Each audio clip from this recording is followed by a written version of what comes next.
because your time is so limited in this world. Like, why would you want to waste that doing something you don't like? Yeah. If you have a dream, why would you not want to spend 2 to 5 years at least trying to pursue it? Yeah. People around you, mostly loved ones, you start to believe what they're saying, right? So I believed I was a picky eater. I believed I was too loud or too quiet. So I'm changing the way I am based on how they've said I acted. Mom says your name in a specific way. She's like, Paneet. And then I was like, oh my gosh, what did I do? Hey guys, welcome back to the Perspectiv podcast. On today's episode, we are going to be talking about how to just be your true self and be comfortable with just being you. But first, like always, we'll start with our icebreaker. Today's icebreaker is pretty lighthearted, nothing too serious. The question is, what's a snack combo you love the most and people would find weird? You answer first. Okay, mine. I don't know if this is really weird. I think it's pretty abnormal. I have an obsession with cream, double cream, heavy cream, 35%. And putting cream on any dessert just elevates it. Like, Yeah, but it's not a snack. that is. Yeah, I mean, how often do you have that? Okay, yeah, I don't have Very it rarely. because there's so many calories in that. It's so Yeah. unhealthy. But try. This is a little bit strange, but once we got a Krispy Kreme. No. Yeah, it was a Was it Krispy Krispy Kreme Kreme? donut. We added It's better with the double cheesecake. cream on there. Oh my gosh, I was in heaven. No, because the Krispy Kreme donut was so soft and hot. Oh, yeah, but it's really good with cheesecake too. What's yours? I don't know. I don't have I feel like I have a lot You of have weird like- things. yeah. Yeah, but like, can't think of anything. When he cooks, he just like throws in Yeah, I'm a very the fusion. weirdest things, and most of the time it doesn't taste good. And he tries to Hater. make both of us believe that No, it's it really does taste yummy. good. I don't know. Like right when you said that, I was thinking peanut butter and jam sandwich, but that's not really. No, Yeah, it's not weird. That's so mediocre. Yeah, I know. That's why I'm confused. I don't know. What would it be? What would my snack that's... Oh, okay. One snack you introduced me to. I guess it's not weird, but that's also really good. Toast with coconut oil and honey. and then honey on top. Oh my Yeah. gosh, I might have that today. I mean, that is weird. No one does that. The only reason I do that is just a good. good pre-workout, like Yeah, but it's good carbs, so good good. healthy fats. It tastes like a dessert and it's pretty healthy. So, Yeah. I mean, I'm dairy-free and gluten-free right now, but I have some gluten-free bread in the fridge, so I might do that. Yeah, if you do that and like you work out, you have like a crazy So pump. good. At what age did you struggle the most when trying to be yourself? What was that like timeline from this age to this age where you felt like you weren't yourself? Obviously you were yourself, but you were struggling to be who you authentically are. I think during like the teen area. What age is that? So I want to say The teen area. What does that even mean? like between the ages of 11, 12. You're not even a teen then. Yeah, basically you're in high school, you're a teen.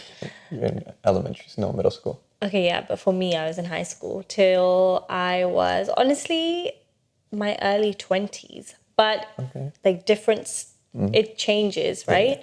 But I think when I was younger, I was always told like, when I was younger, I was really quiet. Oh, you're so quiet. Or like, your daughter's so quiet. So I just believed I was quiet. Should've stayed quiet, not just talked my head off. And then I thought I had to change that because I thought something was wrong with that, from hearing other people telling me that. So then I think there was a certain age where I became louder. Not now. Okay, stop giving me that look. But there was a certain age where I became louder. And then that was also looked down upon because I was being too outspoken and talking in unnecessary settings and whatever. I was also told like I was a picky eater. I was very slim and when I was You were a younger. picky eater. But no. You would just throw your food under the oven. You were a picky eater. Oh my gosh, that's so embarrassing. So she told me a story where her mom would yell at her when she didn't eat her food. Yeah. So she used to throw it under the oven, like that little gap between the oven and the Okay, yeah, cabinet. my mom was And hardcore. months Okay, later, she was so strict. Okay, months later, her mom's cleaning and finds a whole bunch of food. she finds like roti, she finds fish fingers, she finds Yeah. like all this Did it not stashed under the stink? oven. I don't know. No, it didn't. It actually didn't smell. It wasn't a lot. It was just, it was a couple things. But because I was just grew up really slim, my mom would like force food down my throat. No hate to my mom, she just wanted to feed me well, make sure I was eating well. But yeah, and then I got into a habit of like hiding my food in things in the bin, and then she caught me. She caught my act. So then I just started putting it under the oven, and I also put my Kumon homework under the Was no one checking it? like.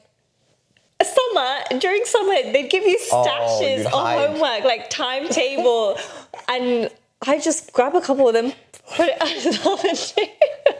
It's so long. I don't want to have to do them every day. Oh my gosh. You give your brother ideas. Yeah. He's gonna start doing it. Yeah, but anyway, That's actually dangerous because the oven gets hot.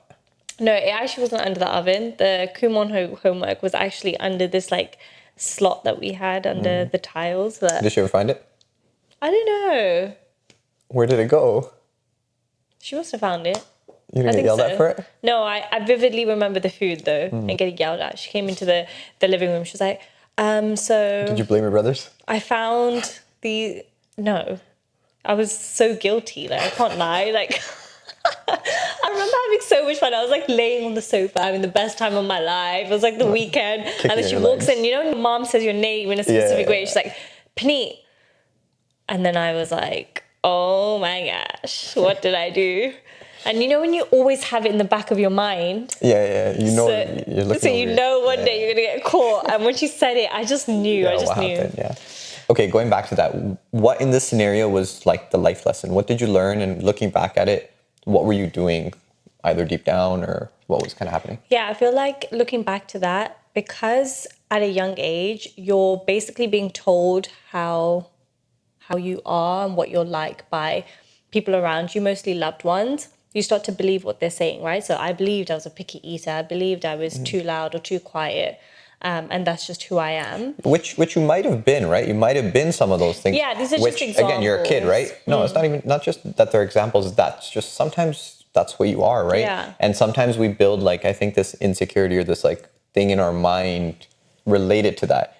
And that almost like creates our identity, I guess, right? Is that kind of what you're going at? Because I don't think it's that you are like, oh yeah, like I was a picky eater when I was a kid. Like, you can't deny, like my parents were probably saying it for a reason, right? And they wanted us to change, but maybe that became your identity from that. Like you started to think about it too much and you kept it up. I don't know. I'm just wondering, like, what do you... Yeah, I think so. But also like in times where like I was told I was being too loud in a situation or whatever, then I became a lot more quiet. Yeah. And that's just out of pleasing that person and making sure that this person still likes me and, I'm still loved by this person and they don't find me annoying or whatever, right? So I'm changing the way I am based on what they've how they've said I acted, essentially. So, and then using myself as an example, I think as I started to grow up, especially when I moved here, I realized that I don't have my loved ones around me to tell me how I am or not just how loved to do one. things. You had nobody. Yeah. I literally had no one. Yeah. So I had to kind of rebuild myself. It was just me, and I feel like, I don't... Yeah. Like maybe I had certain things where I was like, oh, especially in public, like, oh, you're being awkward, like chill. Yeah, but you were also trying to get to know me. So you weren't really saying much, right? Yeah. So I had to really sit with myself and kind of relearn who I was in a weird way. Yeah. So I think that really helped me. But I think for most people, as they grow up, they start to kind of learn these traits that they have. I think the only thing where like I would give you feedback was just like, you're stressed out in this situation, or Yeah. you're not, very, very minor things. And that was like a point of awareness versus like a judgment, right? So when you got to Canada, was that the tipping point of realizing like I'm not being myself, or I wasn't being myself, or was it something that was leading up prior to that as well?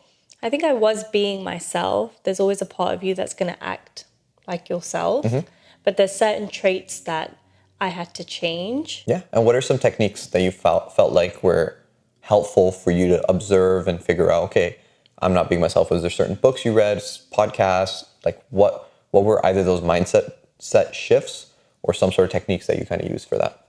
I think, like I said, being by myself. And I just really had to sit there and be with my thoughts.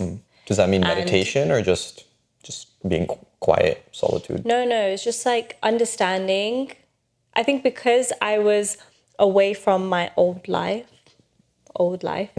I was able to actually view it in a different light because I wasn't living that day to day. Interesting.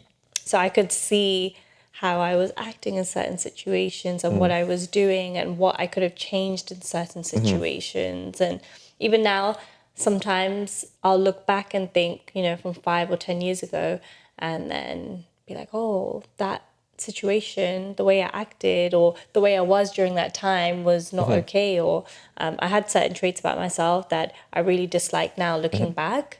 And I remember having this conversation with my brother about how he does this practice where he'll sit and any kind of situational scenario that he's been in that he's just not been happy with or he's disliked or he's hurt someone, he'll sit there and relive that scenario in his head. But instead of stressing about it and worrying about it and reliving that anxious kind of feeling, the negative emotions, he'll show that person or that situation so much love, as well as showing himself that love. And it changes your view on the whole situation, but it also allows you to build compassion towards yourself then and let go of those traits that you once had. So not having to make yourself believe that you're still that person that you were 5-10 years ago. I remember reading something about how you change as a person completely after about 7 years, not completely, but a lot of your cells traits, your cells regenerate. Yeah. Everything in your body. Yeah, which I think is like insane. I don't even remember the person I was 10 years ago. Yeah. I was So mentally, completely I feel like different. you're changing as well. Yeah. So I think even now, like the traits that I have now, they'll change within the next 5-10 years. But yeah, you're constantly evolving, constantly learning. But yeah, sitting down and actually kind of viewing my life and Observing. seeing, Like give yourself a bird's eye but view. then also like when I do think back to certain situations where, I'm not happy with the way I acted, I always, again, have that compassion for myself and think, okay, but it led me here. And I've learned this from it. And this is how I've evolved. So just keeping that in mind, and I think that's a very beautiful way of viewing it. Yeah, that reminds me of this thing that, honestly, it's like, I feel like, well, what I heard it regarding was parents. This was like a podcast, and he was just like, oh, like a lot of people blame their parents because blah, blah, blah, like they didn't have a good childhood or whatever. But they did the best they know how based on the resources and the knowledge that they had present to them. Now, obviously nowadays we have a lot more education and knowledge, but so we can be better people. But at the same time, there's a sense of forgiveness in that sentence, right? Because you're holding on to this grudge. If you just let that go and allow yourself to think, like, that person's probably not a bad person. If you start viewing the world with that lens and start saying, oh, they did the best they know how based on the situation they had, I guess it's a forgiving voice that you can give yourself as well. Yeah.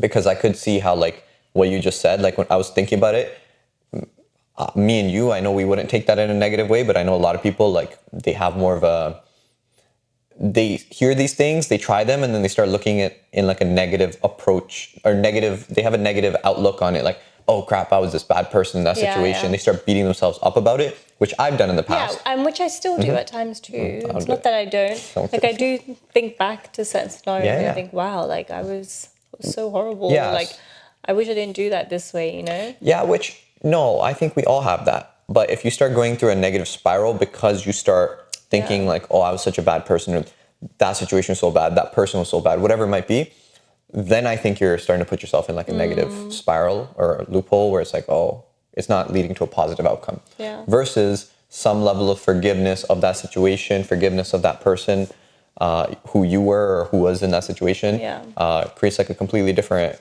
outcome. I think it's like a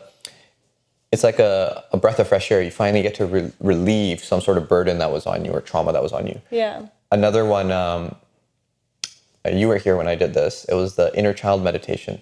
Oh, yeah. Yeah, it was My Lan or My Ian. You can search it on YouTube. Amosh, before you mentioned that, I remember, was it that time Oh, when you fell asleep? No, it was before that. That was the first time you came. Yeah, there was this one time, well, the first time I came. Yeah. And he was like, this is the first meditation we probably did together. Yeah. Let's do a meditation together. So we sat on his bed. Yeah. We were holding hands.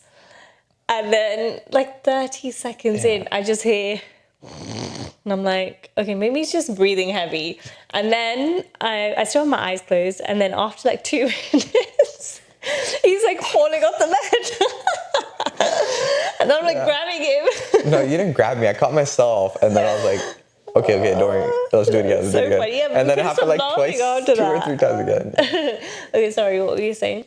Yeah, no, I just think when I did that meditation, I just like, you just like give yourself so much like love, like just like, which is such a weird thing because a lot of people don't do that. And I think a lot of people, when they talk about like psychedelics, they talk about, that as well. It's like this, when you experience this deep level of love, whether it's for yourself or for something, right? You experience this like relief of like, and especially if you start to give that love to your inner child, which again sounds like woo-woo nonsense, but like it's like, but yeah, a lot of people achieve that through like meditation and doing meditation for a long period of time. But yeah, no, I completely so I guess agree. if you do that technique of like giving yourself a bird's eye view, not having judgment over that situation, instead having awareness and spreading yourself a little bit of love and like, okay, cool, I've given myself this awareness that I'm not going to do this, and this going forward, or be this person going forward, but I'm also giving myself love that I did the best I know how. Right? I think that gives you forgiveness, and at the same time, it gives you awareness. Right? And I think another thing is confidence. I remember that was another time where I caught myself and I knew I wasn't acting like myself. When I was going through a lot of health issues, this was straight after university. And I just went through a breakup too, and it was not a good time. I was also jobless. And I was constantly meeting new people through jobs and like social settings to get myself out there. And I remember just constantly not being present in the conversations that I was having or in the situations I was in. I was constantly thinking, oh, is this person judging me? Is this person thinking this of me? Is he or she thinking that I'm, stood in a type of way or I've said something weird? And I think that's when I realized I'm not actually being present. I'm not being appreciative of the situation I'm in too, being appreciative of, I'm here, I'm talking to someone new, I'm building new relationships, but then also just being my playful, just the way I am. I'm playful and I'm very lighthearted in a lot of situations. I wasn't being that way and I just wasn't being my authentic self. So confidence is a big thing. I think if you lack confidence, then you're always going to have this idea that someone's judging you in a type of way or they're thinking this of you or that. So building that confidence is very important. So what was the struggle with confidence at that time? Was it, I know you had a lot of skin issues at that time. Yeah. Was that it? Like, oh, is someone looking at my skin? I just feel like I didn't know my worth. I think that was like the main thing. Like I just thought like, I can't find a job. I'm useless. I'm worthless. You had a lot of negative things going on and that was leading you to think negatively. So I think, especially when I came here, I realized like, I know what I'm worth. And then also knowing what you like and what you dislike. I know what I like. I know what I dislike. And I know But that takes times too, right? That takes time too, right? Like you have to do things to get to that. Yeah. A lot of people just don't do enough volume of different tasks. Yeah. Well, do you know what it is? A lot of people aren't even aware. Like they're not even aware. Like, let's say I was told to dance at a young age. Okay. But as I grow up, I'm still dancing. But what if I actually just don't enjoy dancing? Yeah. You know, and I've been told Just been over the programmed. years, yeah. And I'm not aware of that. Like So I do you not really, enjoy that's dancing? why, no, I'm not saying that. But I'm saying like that's why you really need to sit down and not, I feel like, you know, when people say, oh, I enjoy like being by myself, whatever. I mean, actually being by yourself, like sitting there, writing things down Yeah. about what you like, what you don't like, who you are as a person, what you need to change, what you need to work on, rather than like scrolling or watching TV or whatever Yeah. it might be, meditating during that time, because that opens your mind to so many things. Yeah, that's interesting because you said like, oh yeah, like I had to move countries and leave my old life behind, which I don't think is necessary. It was a great, opportunity for you because Yeah. I feel like all of my growth, like what you're describing is just solitude, right? Like quiet time Yeah. by yourself, having your own thoughts, Yeah. some creating awareness around those thoughts because I feel like I've went through very similar things where it's not like not moving or anything, but the growth for me happened in the same kind of scenario, which is quiet time, Yeah. right? Time by yourself. Yeah. The more time you have to yourself, the more you can actually just, especially again, if you're not like mindlessly scrolling, I feel like we have so much time and we just waste it on our phones. I know. If you actually use that time, you just gain so much more self-awareness, so much more rest as well, like mentally. And then you can just present a better version of yourself if you're fully like, your brain's feeling recovered, right? Yeah, it's interesting. And then also, trauma is a big thing too, because trauma really does. I remember reading something about how trauma really affects people and their traits, because they start to build this barrier, I guess, like after they've had a traumatic experience, they built those coping mechanisms to help them through that traumatic experience. It could be something small, it doesn't have to be something big, Yeah, yeah. right? It can be small pockets of things. I think people think when you say trauma, like there's two sides to it. Sorry, we'll get back to what you're saying, but Yeah. I think like a disclaimer when you're listening to this is like, we're not talking about PTSD. Some people have PTSD, it's real trauma, right? But the brain keeps score, it remembers things. It remembers this happened and now I'm going to respond like this. Yeah. That's a natural human tendency. And that in itself is, we can call it micro trauma, but that's just us basically making our brain aware when this happens, it's a threat and I need to respond like this. Yeah. And then just in conversations, whatever it might be, in situations, you start to not act like yourself because you have that safety blanket. Like giving an example, me and you, let's say there's been times where I have acted in a type of way when you've mentioned something to me. Okay, you mentioned you wanted something done and I've acted a type of way. Okay, the next time Is this a real scenario? yeah, like this. Oh, I thought you were making that like up. this has happened in our relationship, I think. Okay. The next time you ask me that same question, you're going to be a bit hesitant now. You're not going to act the same way that you would have normally, or asked in the same way that you would have normally, because you're now scared that I'm going to go and react in a type of way. So you've already built that coping mechanism, fear, right? yeah. Another example is a child. Like if you grew up with your parents being very critical or dismissive, as you grow up, you're just not going to be as more open in certain situations that might be about your emotions or how you're feeling in a particular situation, because as a child you were dismissed, or you might be scared to try something new or do whatever it might be because your parents were critical of certain things that you did when you were younger. So that's going to change the way you are and the way you naturally are, right? So I think, again, and the only way for you to learn from that, actually change that, is being aware of that first, and then spending time to actually change those habits and let those barriers down. Yeah. And I think a lot of it is usually stems from childhood. Like you having to not be yourself is because of something that happened in childhood. Yeah. Whether it was having expectations of you, or, having, again, being your emotions not being considered, or whatever it might be. Some people, financial insecurity. There's so many different levels to it. And oftentimes you'll see the same kind of things present within your parents. So if you give yourself that quiet time, you'll find like, oh, I'm so much like my parent in this way. I'm so much like somebody that was around you a lot during those early years of development. But also not having judgment towards that. Yeah. Like I can see parts of myself that I see in my mom, but I don't look at my mom and think, oh, my mom is like this type of person. I can't believe she's like this. And now I'm like this. Like, no, you can't hold on to that, right? Because then now you're judging someone else. Again, it's finding that compassion, changing as much as you can, but just not holding judgment against the person. I think it's just awareness for you to become better. Yeah. Again, your goal in life is only to become better yourself. Yeah. You can't really influence others too much. Yeah.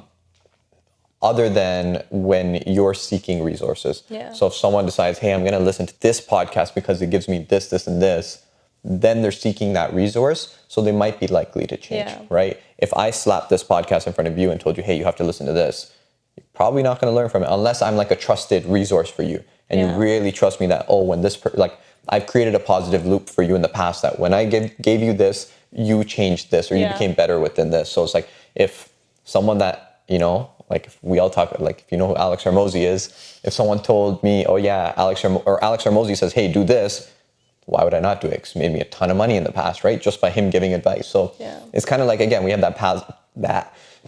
that positive reinforcement that their decision is the good decision. Yeah. So yeah, like awareness is the most important part. It's not about like, I have to be like, I was bad or that person's bad. I think it just comes back to that. And I think also social media in general has caused a lot of people to not be their authentic self. Like we have this one friend and she's never had social media. And I find her brain so interesting. I tell she's like off the grid. Like she's just never had social media. And she is the most loving person, the most open. Everything you see is what you get.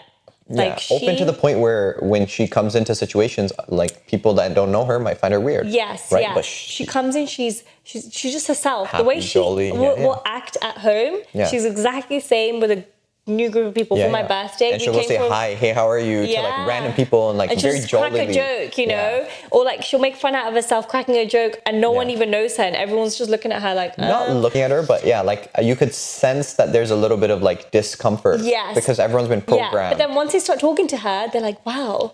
Oh my gosh, your friend, like she's amazing. I'm like, yeah, isn't she? It's because again, they've been programmed to like, have to like, walk on eggshells for them to be liked. Versus... you don't need that. But also you're judging, again, and it's very natural for you to do this, but you're constantly judging others'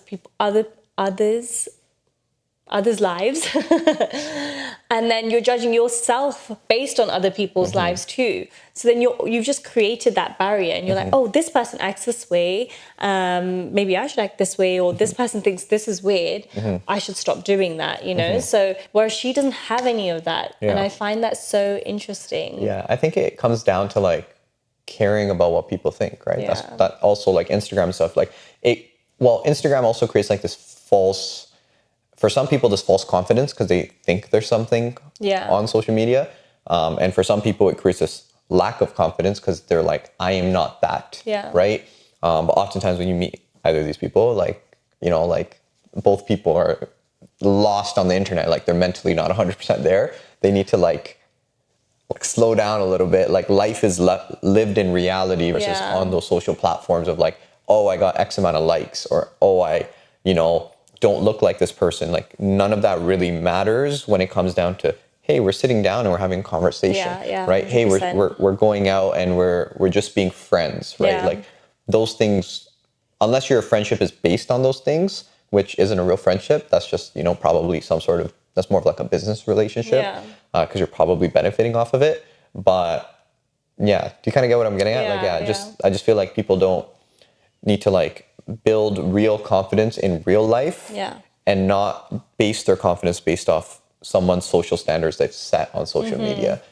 And I think we all get stuck in it, right? because we Yeah. even business, we can start looking at like, oh yeah, crap, this guy's killing it. Yeah. But it's like, are they really? Even if they are, great, right? Yeah, just like life is moving. Yeah. Like I have conversations with some people and they're like, oh, that guy's killing it. And like, oh, why are we not there yet? Or I'm not there yet, or you're not there yet, whatever it is, right?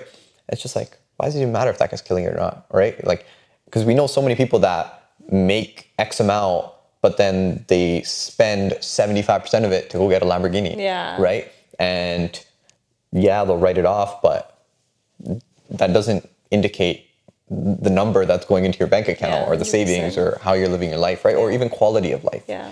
So yeah, I think it's like building real confidence based on who you are. Yeah. And I think on the flip side as well, when people get negative comments, I think Yeah. not taking it so seriously as well. Yeah. I don't think we've ever been very affected by comments. Yeah.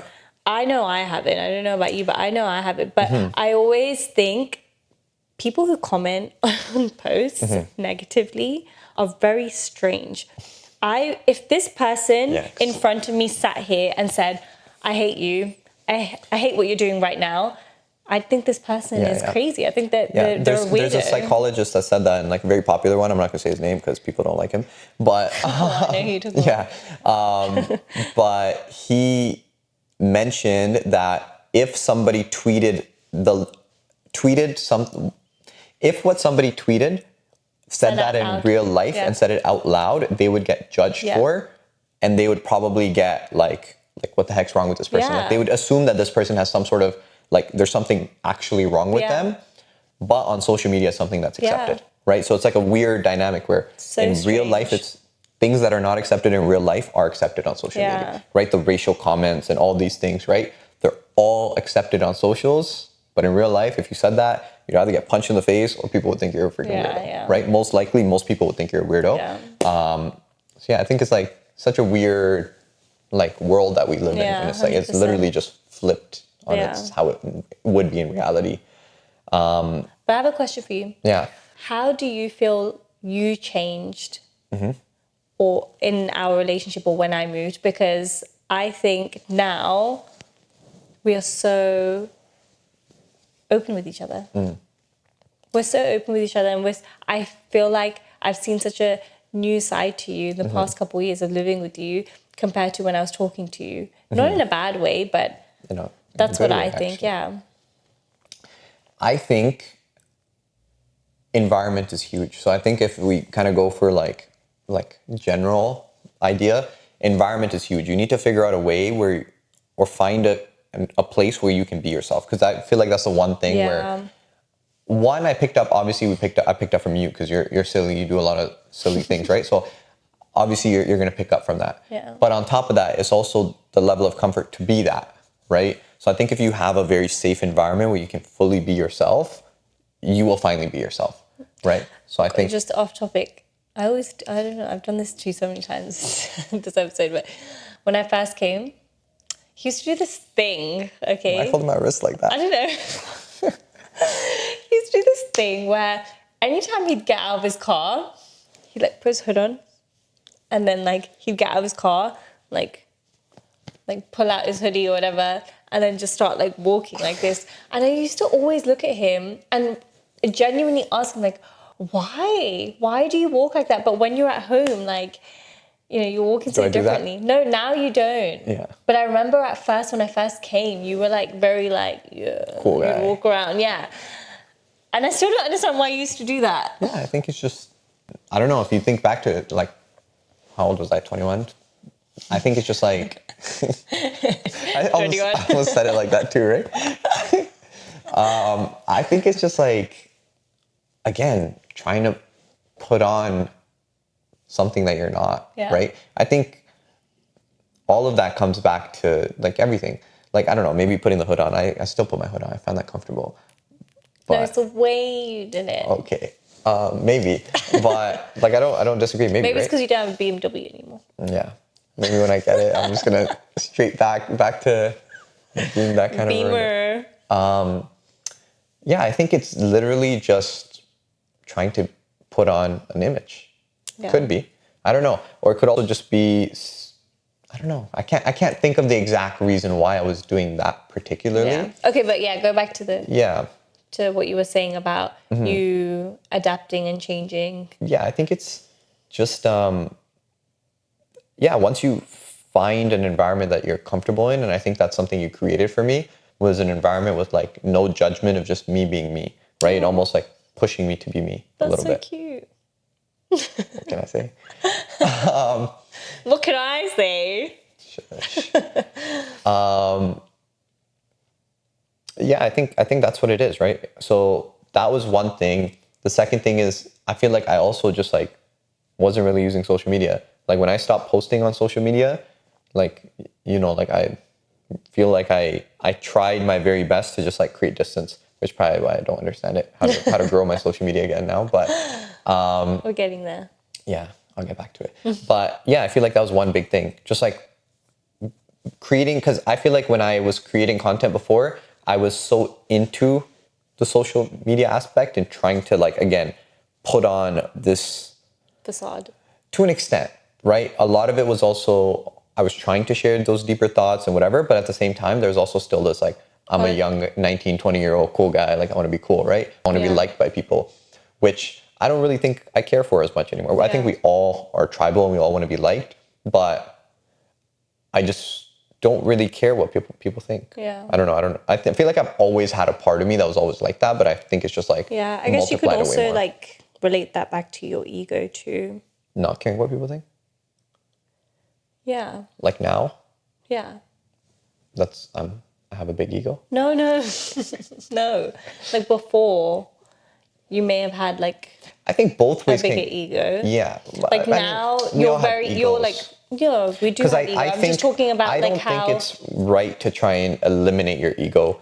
I think for me at least, Yeah. I found my lowest drive came from when I felt like I was like trying to become this yogi and like I was trying too much to like and I was thinking about ego too much, which maybe was something that I needed to create awareness to then now try. Ego is such a weird word, right? But you need a level of I'm trying to aspire to be this and a little bit of arrogance with it. Like I am this person and then fulfill those shoes. I don't know. You need drive, and ego is such a strange word because it just means identity, right? It just, I think it's ego in certain aspects. Like what aspects are they? Yeah. But I'm talking about ego in terms of feeling like you need to put up a front so people think you're this type of person. I think maybe back then you had a little bit of that, but now you're just focused on doing what you need to do day to day. But besides what I had mentioned, what do you think are good practices to incorporate to help with being your authentic self? So like one was being by yourself, awareness, writing things down, you never said meditation. that. You never said that. I did. When I said write down like what you like, what you dislike, and all of that good I think stuff. a cool tool that you can use now is ChatGPT. Like just have a conversation with ChatGPT. And My ChatGPT, I don't know. Yeah. My ChatGPT is so a bit dumb. if you train your ChatGPT to be dumb, it'll probably be dumb. My ChatGPT is pretty smart. But yeah, I think if you speak to the ChatGPT, just sharing thoughts and getting feedback, it's almost like third person feedback, right? And don't take everything it says to heart. Like just like a way to journal, but imagine journaling and then putting that into ChatGPT. I've done it before. Like there's this website called 750words.com or something. Yeah. And you just write. And I feel like the more that you just write, you're able to express. So when I create content, like back when I used to create content, I felt the most inspired. There was a phase when I did it, and right when I started to again, even though I think my content sucks right now, I just felt more inspired. And I think a part of it is I go to my notes app and I write things down more. And I think just using your brain to write things down just gets this part of your brain working.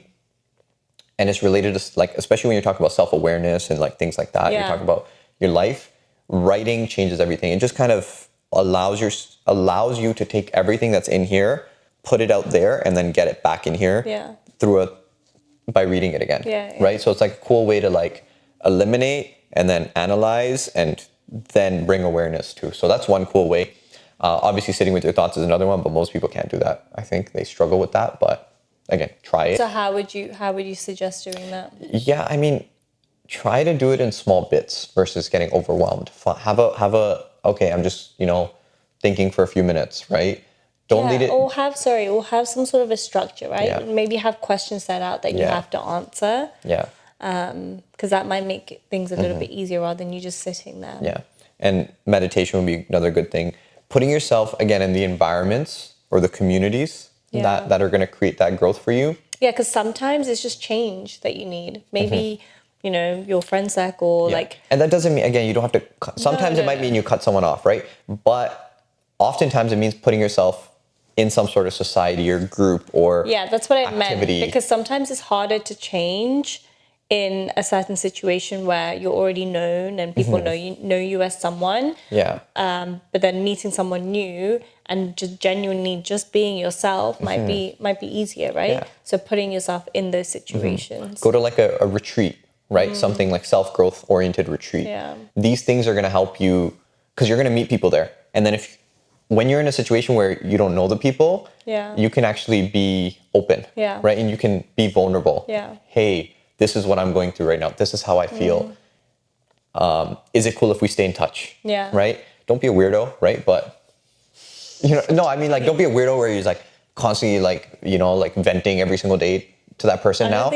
I don't think anyone would do that. Some people would.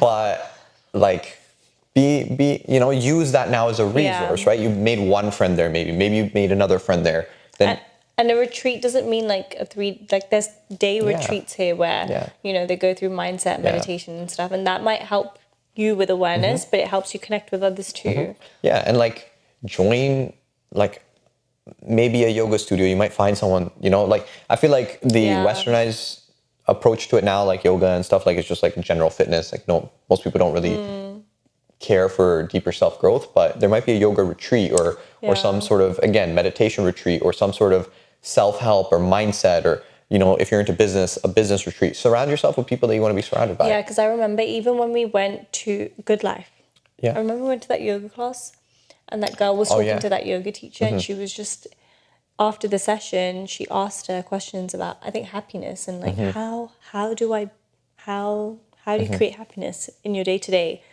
And we were just sat there listening to their conversation, but the teacher had so much knowledge. Yeah.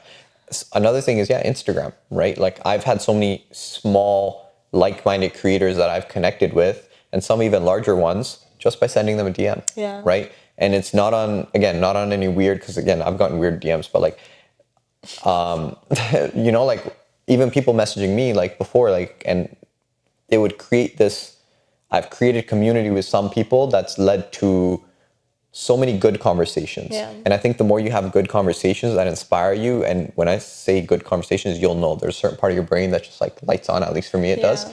And you just feel like recharged after having that conversation. So recharged. Shush. Recharged. Shush. So when you do that, I think there's so many ways, right? And I think social media makes it easy if you learn to use it properly. Yeah. If you're just scrolling nonsense and like, like you're not really creating that environment, and be that person that's continuously, like if you're a supportive person, you'll find supportive people. Yeah. 100%. Right? I think that's one thing that like I had to change. And then you'll also find people that are not supportive. It's just like, cool, I just keep my distance, right? Yeah. So I feel like that's in the fitness, even in the fitness world, like I have so many friends that are just like cool people, right? Maybe they're not my best friends. I don't talk to them every single day. But when I see them or when I message them, it just leads to such good conversations, right? That's a big one. I think social media, using it properly and using technology properly is a massive one. And then podcasts, like listen to podcasts that are gonna, again, make that part of your brain light up where you feel inspired, you feel good. I've had podcasts that I've listened to that are like, again, very good, but they've led me to feel beat up about myself. So probably don't listen to that one. That maybe it's not the right time for you, or maybe that's just not the type for you. Yeah. So listen to another one, right? There's so much content out there. Yeah. And then also last thing to touch up on is, yes, a lot of the time when I speak to people, they're like, yeah, but I've tried meditation, but I've tried this. But how long have you tried it? And How many times have you done it? Yeah. You know, it's a lot of the times it's the people who say, yeah, I've tried it. They've only done it once or twice. That's not going to do anything. You Yeah. need to do it for long periods of time. and know what works for you, right? There's so much knowledge out there. Why are you trying like random things? Start with a basic mantra based one. Yeah. Do it for 5 minutes. What are you expecting as well, right? Like it's Yeah, not expectation. right. Manage your expectations. You're not going to become a yogi and become enlightened and forget every stress in the world within a 5-minute meditation that you tried. During those first 5 minutes that you've ever done it, you're probably meditating like 0.01 seconds out of it. Like you're actually probably not even getting a meditation. Your brain is learning to meditate. So when it comes to meditation, it's again dosage, how much? Maybe 10, 15, 20 minutes is too much for you. Yeah. What are you doing as well? Yeah. If you're really struggling, start with the mantra. Start with the vibration. Start with if you have a certain prayer that you know like to recite, just find 2 or 3 words of it and keep reciting it. Yeah. When you put your concentration on something, you're gonna find like a completely different version of meditation. Yeah. And then time in the game, just doing it often enough. Okay, moving on to the question and answer. So one question that I have for you, Arinda, is what would you tell someone who wants to quit their job tomorrow to chase their dreams? Do it right now. So my question is obviously going to be biased because I'm a big believer in going ahead and pursuing the things that you want to pursue in life, because your time is so limited in this world. Like, why would you want to waste that doing something you don't like? Yeah. If you have a dream, why would you not want to spend 2 to 5 years at least trying to pursue it? Yeah. Now, again, we live in a world where you need to support yourself financially, so don't make dumb financial choices, but don't make dumb me choices, if that makes sense, right? Don't make dumb choices for you, because the biggest dumb choice that you can make is not doing the one thing that's going to make you happy.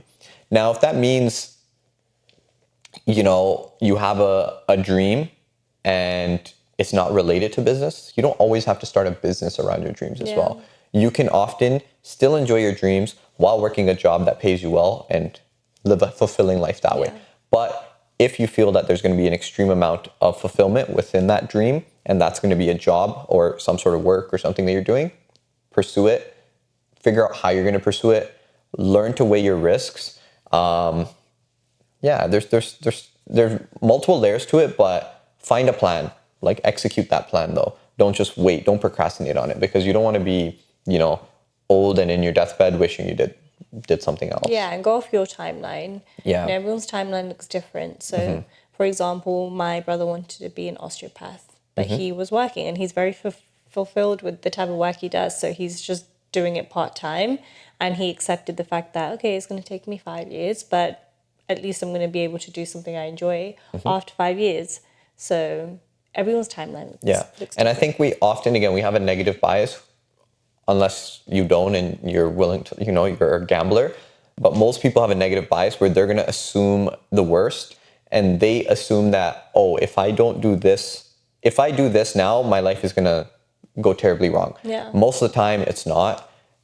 It's just you might not be on the same pace or speed as other people around you, which is completely fine. Yeah. Like, why would you not want to, like, if you don't have children and you don't have a house, you don't have a mortgage payment, why are you not pursuing your dreams? Yeah. Right? You have no liabilities at all. Yeah.